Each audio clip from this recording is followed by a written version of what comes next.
Assalamu alaikum, my dear students.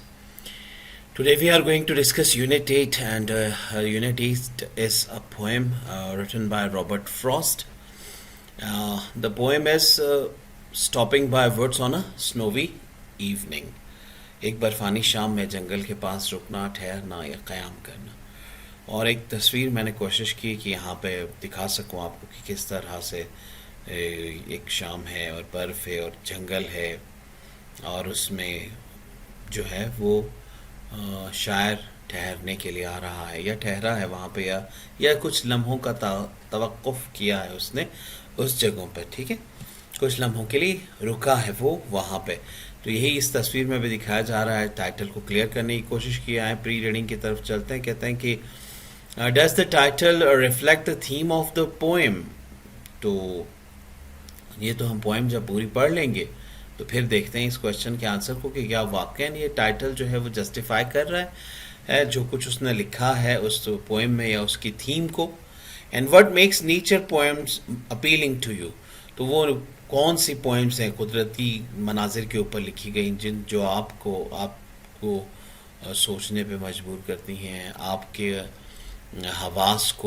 हवास पे गालिब आ जाती हैं. ठीक है, आपको अपनी तरफ मुतवज्जो कर लेती हैं या आपको बेगाना कर देती हैं आपके ज़ाहिर से, आपके अतराफ से. और ये दूसरी तरफ राइट साइड पे आपको नज़र आ रहा है मेरी ये रॉबर्ट फ्रॉस्ट की तस्वीर है कि ये है वो शायर जिन्होंने ये पोएम लिखी है. ठीक है, बढ़ते हैं पोएम के स्टैंजास की तरफ. और ये कुछ इस तरह से हैं कि whose woods these are, I think I know. His house is in the village though. He will not see me stopping here to watch his woods fill up with snow. कहता है कि मुझे पता है कि ये जो जंगल है ये किसका है.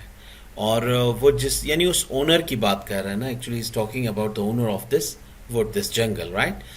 And he know that his house is not here in this jungle, rather his house is in the village, right.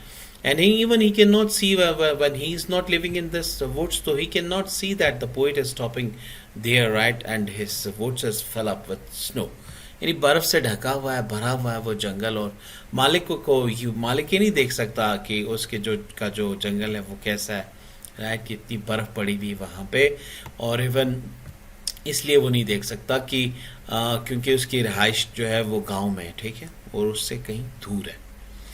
My little horse must think it queer to stop without a farmhouse near, between the woods and frozen lake, the darkest evening of the year. कहता है ये जो साल की यानी सियाह तरीन रात है, और उसमें फिर वो इमेजेस बता रहे हैं कि सियाह भी है, सर्द तरीन, और इतनी सर्द है कि झील जमी हुई है, जंगल बर्फ से ढका हुआ है, भरा हुआ है. अब ऐसे में वहाँ पे रुकना, तो वो कहते हैं कि वो मेरे छोटे से घोड़े को जो है वो बड़ा अजीब सा लग रहा है, और वो अपनी जो बैल है उसको हिला रहा है, गर्दन में बनी हुई घंटी को हिला के वो उसको एहसास दिला रहा है शायर को कि क्या हमारा यहाँ रुकना सही है या नहीं, या क्या हमें यहाँ रुकना चाहिए या नहीं. यानी वो उसके बैल से ये महसूस करने की कोशिश कर रहा है कि उन्हें वहाँ रुकना चाहिए या उनके रुकने का फ़ैसला कुछ सही भी है या गलत है. तो ये इस स्टैंजा में ये बताने की कोशिश की गई है. फिर आगे बढ़ते हैं तो कहते हैं he gives his harness bell a shake to ask if there is someone mistake the only other sounds that weep of easy wind and downy flake.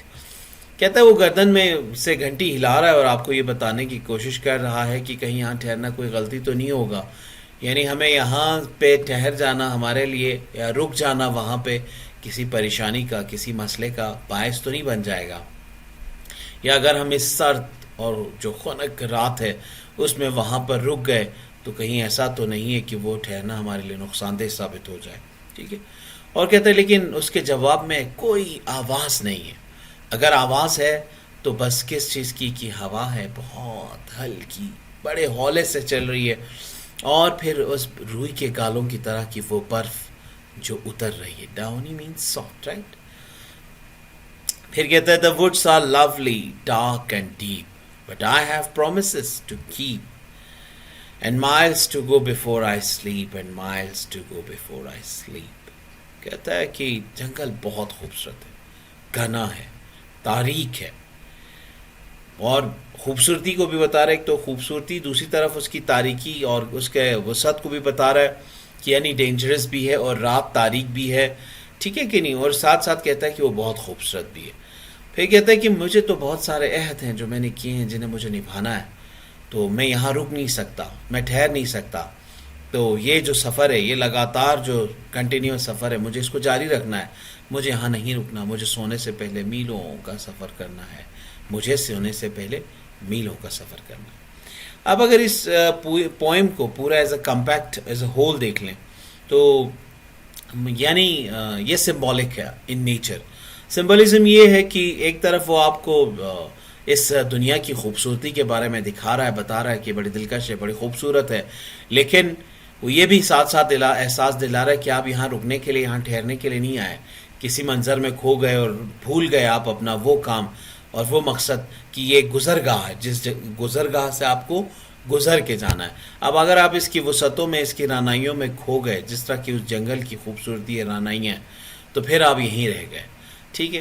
لیکن اگر آپ اس میں نہیں کھوئے اور خود کو نہیں روکا، اور ظاہری بات ہے frozen lake, words, darkest night of the year, یہ ساری چیزیں دشواریاں ہیں، مشکلات ہیں، ٹھیک ہے.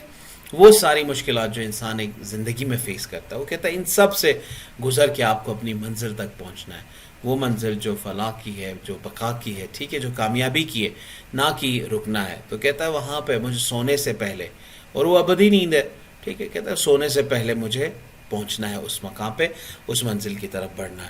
تو آئی ہوپ سو کہ پوئم کا کوئی کارنر انٹچڈ نہیں رہا. میں نے ساری کوشش کی لائن بائی لائن بھی ٹرانسلیٹ کیا، ٹھیک ہے، اس کے ورڈ بائی ورڈ، اور اس کے بعد آپ کو اس کے جو سمبولک میننگز ہیں اس کو بتانے کے لیے بھی کوشش کی کہ کس طرح سے وہ یہ بتانا چاہ رہا ہے آپ کو کہ کہاں سے آپ آئے ہیں، کہاں آپ کو جانا ہے. اور انسان اصل میں سفر کرتا ہے اور سفر کے لیے آئے، بس وہ کچھ اسائن ٹاسک ہیں جو اس کو کرنے ہوتے ہیں، یعنی وہ عہد ہیں جو اسے نبھانے ہیں اور اس کو کرتے ہوئے نکل جانا ہے. یہاں کہیں رکنا نہیں، کہیں ٹھہرنا نہیں، ٹھیک ہے. تو یہاں پہ ہم اسے ختم کرتے ہیں. نیکسٹ لیکچر میں اس کے کویشچن آنسرز کے ساتھ انشاءاللہ آپ سے ملاقات ہوتی ہے. جب تک اپنا خیال رکھیے گا. Thank you very much. اللہ حافظ.